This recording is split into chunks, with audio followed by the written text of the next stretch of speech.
She's a Mona Lisa. Everyone's lining up to see her. She's a Mona Lisa. Everyone's lining up to see her. Hello guys and welcome back to my channel. I am so sorry about the last 2 weeks, I would say. Sorry if you can hear my child. The only way she's happy is if she's on her little play Jungle Doom right now. So you're going to be hearing some lovely piano aesthetic from her. But the last 2 weeks, my computer just keeps saying that the disk is full. And I have deleted pretty much everything off of my computer. And it's just not working. But it finally let me work for that one video. So that's why I uploaded it on a Sunday. Normally I upload my makeup videos on a Wednesday. I'm going to kind of get back into the swing of things.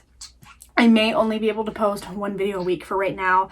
Vlogs may be held off for a while, or I may just edit those on my phone instead of my computer, just because I don't edit them I edit them just as much, but there's not as much detail work into them as like my makeup videos and my more put together videos are. So that's the scoop with that. So sorry about that.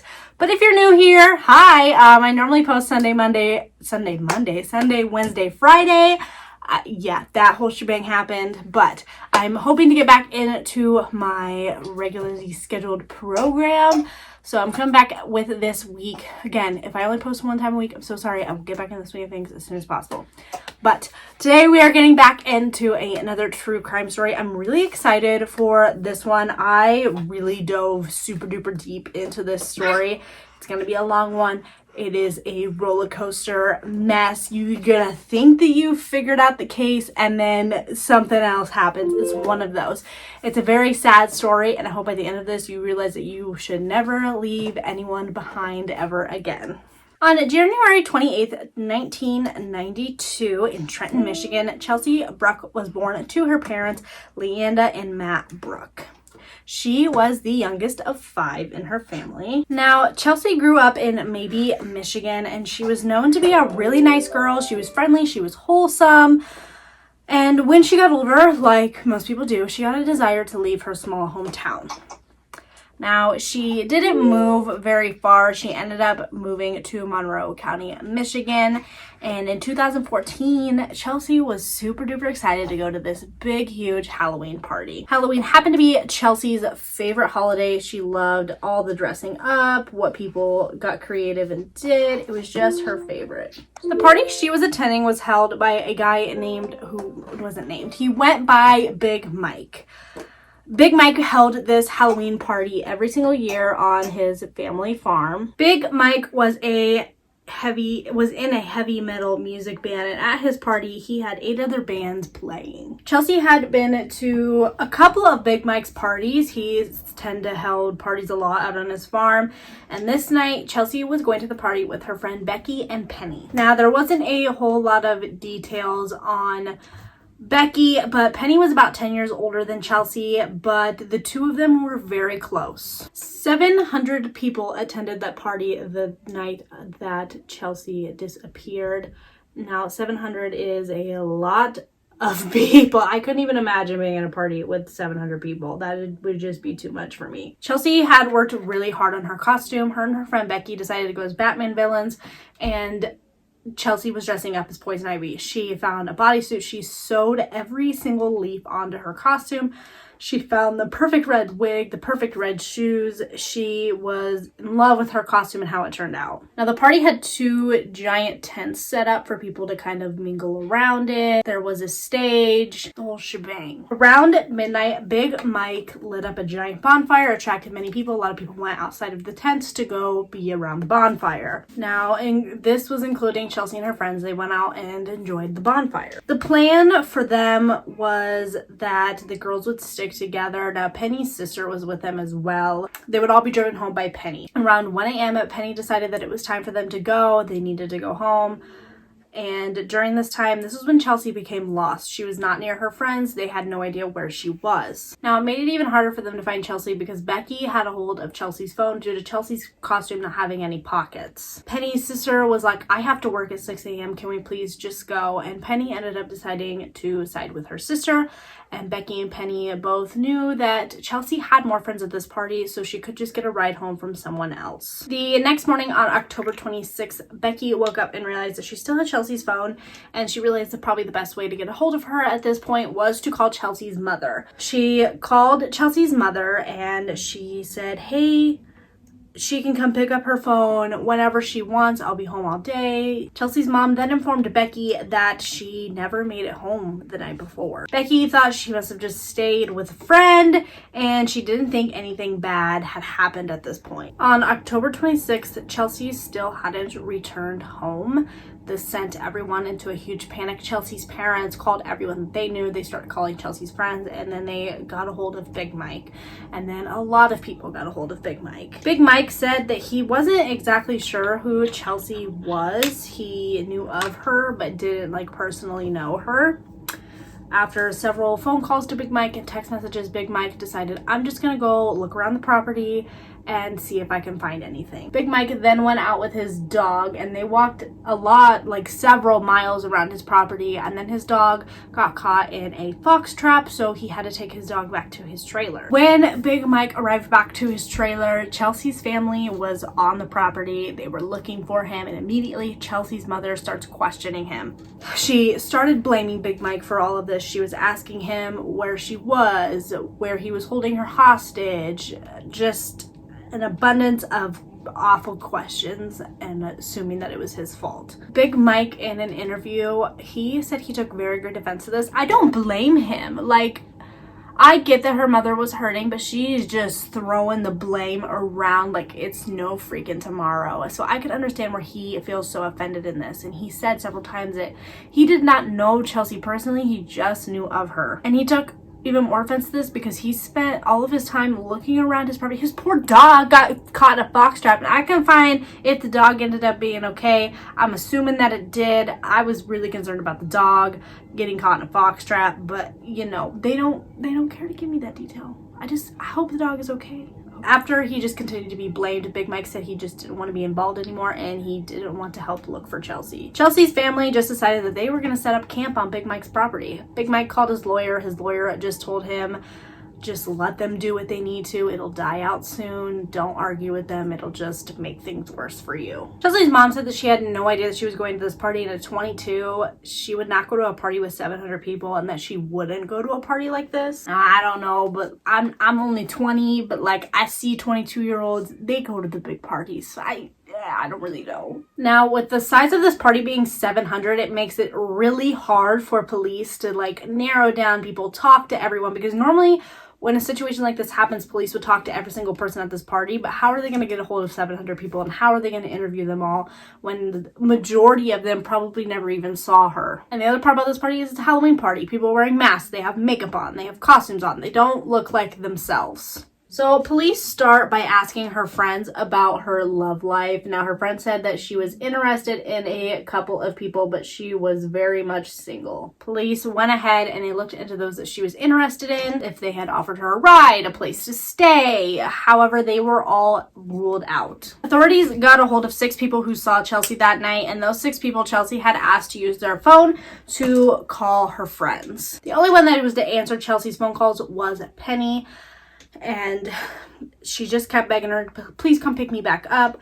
And Penny told her no. And the reason Penny told her no, and she told Chelsea, was that she had had kids, she had been drinking, she didn't think it was smart to go out. Okay, first of all, she drove them home, and it probably had been hours later, but first of all, she drove them home knowing that she was drinking. Do not drink and drive. I don't care. Sorry about my dog.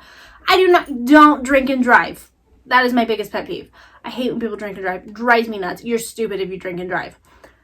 Second of all, if she has kids and they're at home, I don't know that Chelsea had a husband or a boyfriend at the time that was watching the kids, but why wouldn't he be at the party? I don't know.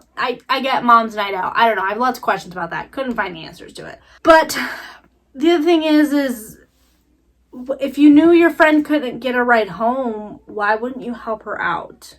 Like, she called begging for a ride because she couldn't find one. And again, with it being a couple hours probably later that Chelsea was calling, trying to find her friends, because if Chelsea was looking for her friends at the same time they were looking for her, they probably would have found each other. So she probably hadn't had that much alcohol left in her. Penny thought that Chelsea was understanding of this whole decision that she had going, but the people around Chelsea said that she was crying, she was hysterical. She said that she doesn't have any friends and that her friends ditched her. Like, she was clearly in distress after all of this. A couple days after the party and they're looking for Chelsea, a woman calls and is claiming that her son was at the party and he saw Chelsea. And her son had talked to Chelsea and had remembered her poison ivy costume. He magically just remembered a few days later, or he was talking to his mom about it, not really sure. He said he also remembers seeing a guy lingering around Chelsea trying to comfort her.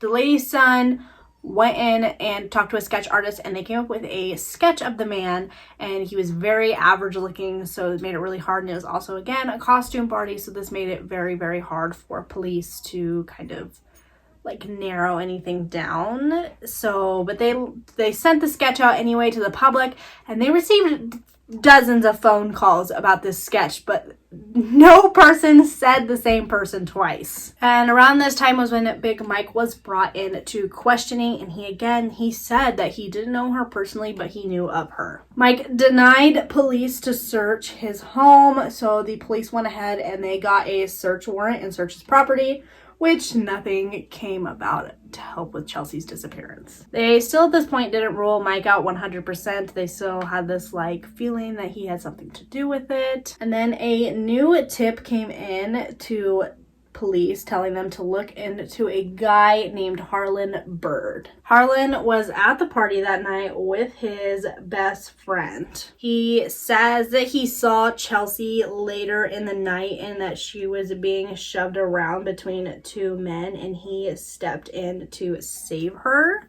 Harlan was able to describe Chelsea like 100% perfectly, but he wasn't describing her and how she was that night. He was describing her like how she was on an average day. He said after he saved Chelsea, he didn't know what to do with her, so he put her in a pickup truck, a red pickup truck, and then he went back inside of the party to look for her friends, and he only looked for 15 minutes and then came back out and realized that Chelsea and the truck were gone. Police were very skeptical of Harlan, as they should be.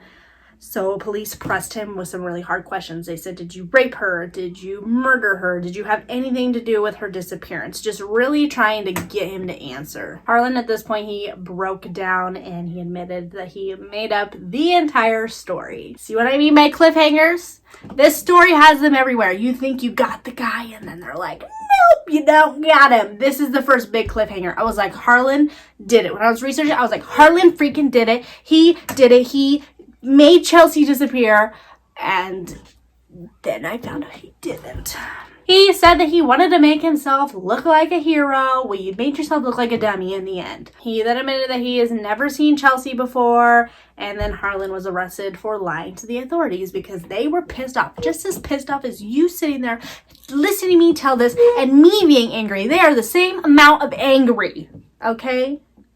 Now we are fast forwarding to March 2015. They still have not figured out much on Chelsea's case. A woman called in to authorities. Now, she lived 2.8 miles away from the party. And this woman's name was Cheryl. She had called to tell police that she was taking her usual walk around her property and she came across this red shoe. Now, where she lived, it wasn't uncommon for her to find trash, random things. She just picked them up and threw them away, which is what she did with this shoe originally. She then went home and she was talking to her husband, and her husband was like, what if it happens to be Chelsea's? Cheryl thought that was ridiculous, but she had this feeling, so she went ahead and she called police anyway and told them that she had found this shoe.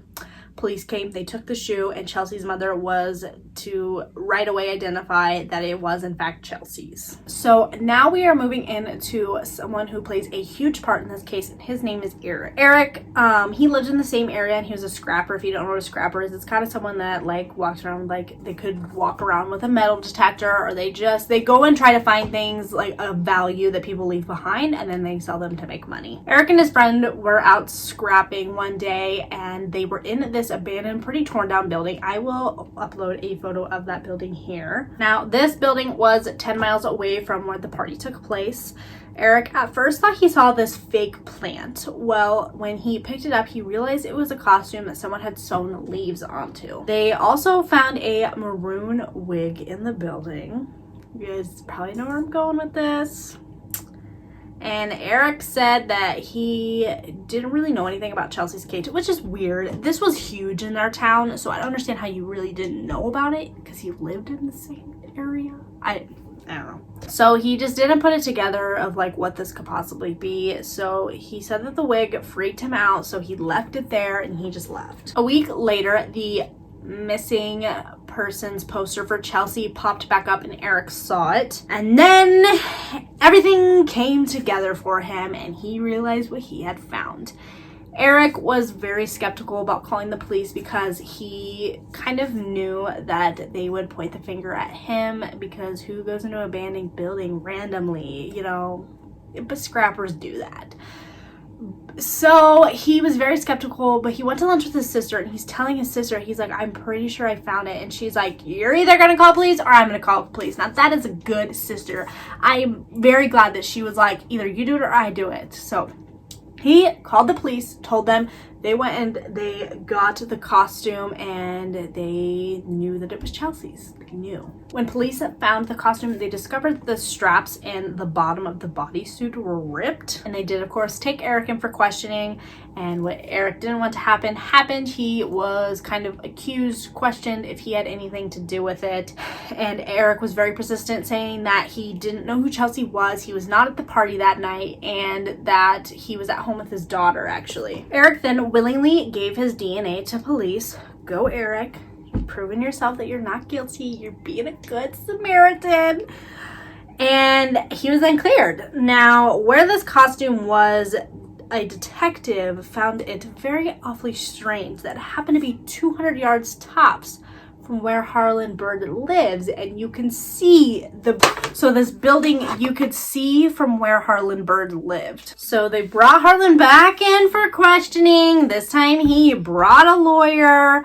And he said that he had been to the building before, but had no idea how her costume got there and said he had nothing to do with it. This kid at this point is just making me very angry. I don't like him. He's annoying. Harlan then willingly gave his DNA to police and he said he wanted to take a polygraph test to prove his innocence. So he did, and he passed it. Okay, I'm ready for Harlan to leave this story because I don't like him. He's wasting our time. On April 24th, 7 miles from the party, a construction where a new home was being built, a dump truck was coming to fill like an area to kind of help level it out. The truck got stuck and the driver hopped out.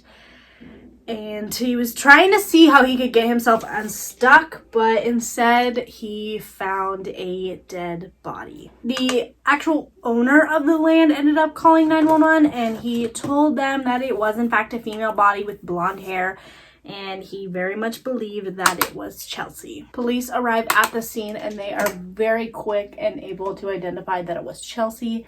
And then they had some police rush over to her parents' home and let them know the news before someone else could. Which, kudos to the police, because like back then it wasn't as bad as it is now, but like the news and the media would be like right there and then posting it as soon as it's happening and not letting the family like even have a chance to grieve for a second. And I get it, like the whole world wants to know what's happening with the case and everything, but they're not her family. Let them grieve.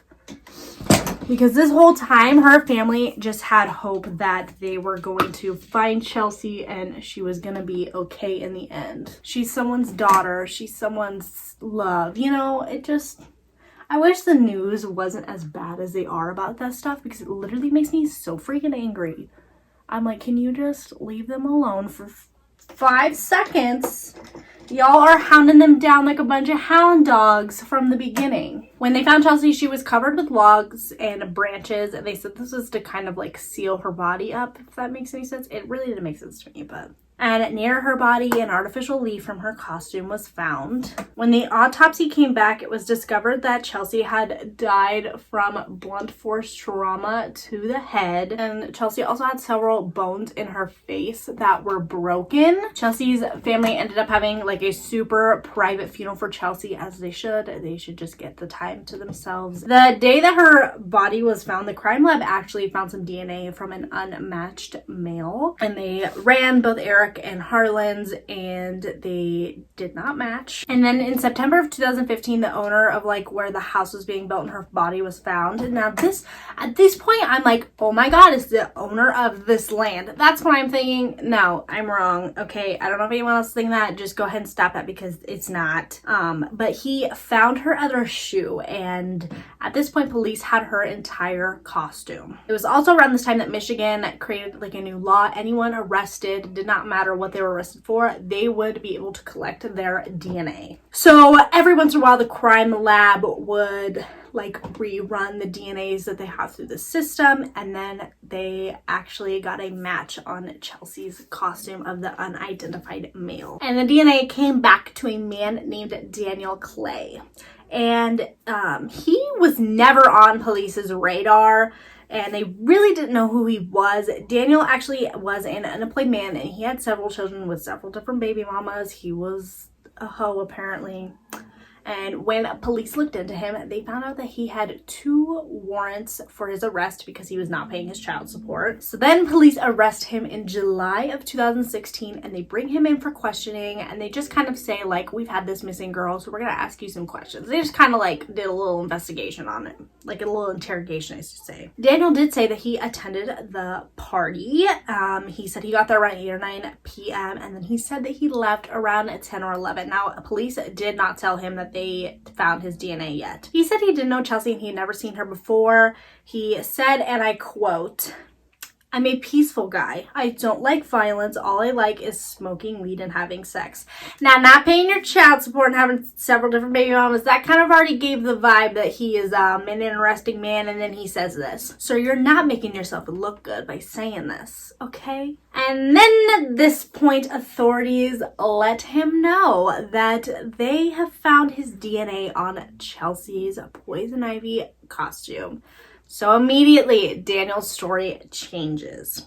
He said he hooked up with someone that night, but he's not sure who it was, but he remembers it being consensual and that the girl that he slept with was fine afterwards. Authorities, they need to get him talking, so one detective came up with a little tactic for him. He had told Daniel that she had a brittle bone disease. Now, she in fact did not have brittle bone disease, but he said that she had brittle bone disease, so anything that happened could potentially like be the cause of this. And the detective said that he just seen those wheels just turning in Daniel's head, and immediately Daniel's story changes again. Daniel says he was driving home and he saw Chelsea walking on the side of the street, and he stopped and asked her if she wanted a ride, and in which she apparently said yes. So she gets in the truck, and he says things get heated pretty quickly, and they did have consensual sex. Daniel said that Chelsea asked him to choke her, not in like a death way, you know, like a little freaky way, you little freaks. And Daniel said that he has choked multiple past girlfriends. He had to make it clear that he's a little freak in the sheets. He had to make that very clear to police. So with him doing it to multiple past girlfriends, he knew what he was doing. Okay, Daniel. Okay. He said this time was the one time it just went wrong. He was choking her, and then the next thing he knew, she was dead. And instead of going to the hospital, Daniel said that he performed CPR and was unsuccessful. So at this point, he drugged Chelsea. Now, why would you drug someone that's already dead? You knew she was dead. Why the would you drug her? This man. He said that then after he drugged her, he put her in the bed of his truck and then drove her to where her body was found. And then he kept saying he doesn't know how her costume got to the building. And now I'm gonna stop right here. So that building, remember, it's only 10 miles away from the party, and then where she died was only 7 miles away from the party. So I have this little feeling that So, like, you know how we found an artificial leaf where she was dead? I have a feeling that he slept with her, like he stopped the truck and he slept with her like around this building, and that's why I don't know. Okay, let me back up. I have a feeling that they might have had their little consensual sex. I don't believe it was consensual. I believe that he raped her, but we'll get into that and why. I'm 100% sure that happened. But I have a feeling that's where they ended up doing it, was in this building, and he just left her wig and costume there. Because remember, it said it was ripped. So I have a feeling that he just ripped it off her, ripped the wig off, left it there. And then he drove to where her body was found with her and left her in there.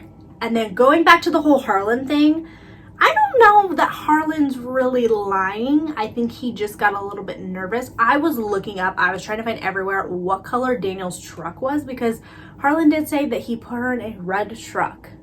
So what if Harlan did put her in this red truck and then Daniel just drove away with her? Maybe that's what happened. That's my little conspiracy. Don't know that is true. So the building being 5 miles away from where she was buried just really kind of makes my conspiracy look a little real, but the only person that knows what happened that night is Daniel. Daniel then was arrested for the murder of Chelsea Bruck. Only took us over a year. It's fine. Daniel got to make a phone call, and he called one of his baby mamas, or mother of his children. I don't like the word baby mamas. Mother of his children. And he let her know that he was going to be in jail for quite a while. And now the mother that he happened to choose to call out of all of his mother of his children, apparently my dog thinks this story is getting boring. Anyways, but the mother of the mother that he called happened to be one of Chelsea's co-workers, which I think is kind of suspicious. I have a feeling he knew who Chelsea was and he had been targeting her for a while. That's also another thing that I'm feeling. Daniel pled not guilty because he did not mean to hurt Chelsea, so he says. Daniel says that he was choking her for 20 to 30 seconds, and the next thing he knew, she was just dead. And then the medical examiner took the stand, and she flat out said, there's no way anyone could die from choking from 20 to 30 seconds. It takes 2 to 3 minutes with constant pressure to kill someone. On May 16th, 2017, Daniel was found guilty for first-degree murder. And then on July, I don't know if this was June or July, one article said July, one said June, but in that region, he was given life in prison. Now, I kind of think that he should have been given the death penalty, but again, we don't have the full story, so. Chelsea's mother spoke at the hearing, and she said that she forgave Daniel because if she didn't, it would ruin her for the rest of her life. Now, I could understand that, but at the same time, I don't know that I could ever forgive someone that did that to my child. If anyone ever did that child, anyone ever touches my kid, just watch yourself. Mama Bear don't mess around. Mama Bear don't mess around. But Chelsea's mother then gifted Daniel a Bible in hopes that he would find Jesus. Daniel thanked her for the Bible, and he said, and I quote, I will keep it as long as I'm able to. And then he said, I'm sorry for everything. Now, the judge in this case is the true hero. Harlan Berg, slap in the face. This judge is the hero. The judge did not accept his apology, and he said that his expression for remorse was not something that he was acceptable. And the judge said, and I quote, I'm be looking down because this is quite a long quote, I spent 10 days in trial with Mr. Clay. I listened to countless hours of him changing his story, and every time the detectives questioned him or brought up something new. He then stated, it's very clear to me, Mr. Clay, you are a liar, a rapist, and a killer. And then it was also found out in June. So I think that's why July, I think this is where I'm getting confused. So July, he was given life in prison, but then in June, he was found guilty in a separate case of sexual assault. So I don't think it was consensual sex. So that is the story of Chelsea Bruck. My makeup did not turn out how I thought it was going to, but from this far away, it looks great. I'm kind of scared to zoom in and edit this, but if I want to know what your guys' thoughts are. I want to know what you guys think happened. Again, if you have any true crime stories that you love, I would love to research them. You can comment those down below too. Do not forget to like, comment, share, and subscribe, and hit the bell button to get notifications every single time that I post. Yeah, this story was pretty interesting. Please do not leave your friends behind. Make sure that you have a way to get to them, the whole shebang. So I will see you guys all in the next one. Protect one another. Stay safe out there. And I will see you guys all in the next one. Bye, guys. She's a Mona Lisa. Everyone's lining up to see her. She's a Mona Lisa. Everyone's lining up to see